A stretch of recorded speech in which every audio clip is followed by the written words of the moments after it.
அஸ்ஸலாமு அலைக்கும் நண்பர்களே, இன்றைய வீடியோவில் நாம் பார்க்க போவது இஸ்லாமியர்களின் புனிதமான மாதமான ரமதான் பற்றி தான்.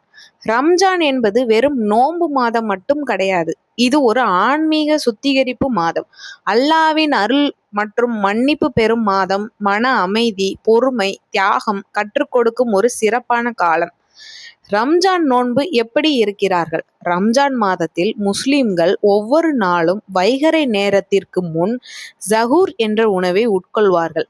அதற்கு பிறகு சூரிய உதயம் முதல் சூரிய அஸ்தமனம் வரை உணவு இல்லை, தண்ணீர் இல்லை, தீய சிந்தனை, கோபம், தவறான செயல்கள் தவிர்க்கப்படும். மாலை சூரியன் மறையும் போது இஃப்தார் மூலம் நோன்பு திறக்கப்படுகிறது. பொதுவாக பேர்ச்சம்பழம் மற்றும் தண்ணீருடன் நோன்பு திறப்பார்கள். ரம்ஜான் மாதத்தின் முக்கியத்துவம் என்னென்ன? இந்த மாதத்தில்தான் புனிதமான குர்ஆன் அருளப்பட்டது என்று நம்பப்படுகிறது.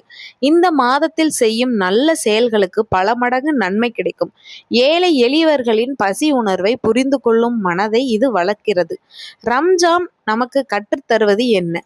பொறுமை, தன்னடக்கம், பரிவு, தியாகம், கடவுள் பயம். இந்த புனிதமான ரமதான் மாதத்தில் நோன்பு இருந்து கொண்டிருக்கும் அனைத்து சகோதர சகோதரிகளுக்கும் என மனமார்ந்த வாழ்த்துக்கள்.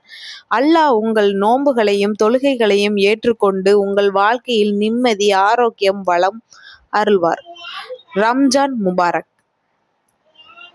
இந்த வீடியோவை பார்க்கும் உங்கள் அனைவருக்கும் மனமார்ந்த நன்றிகள். உங்கள் ஆதரவே எங்களுக்கு மிகப்பெரிய பலம். உங்கள் நண்பர்கள், குடும்பத்தாருடன் இந்த வீடியோவை பகிர்ந்து ரம்ஜான் மாதத்தின் உண்மையான அர்த்தத்தை பரப்புங்கள்.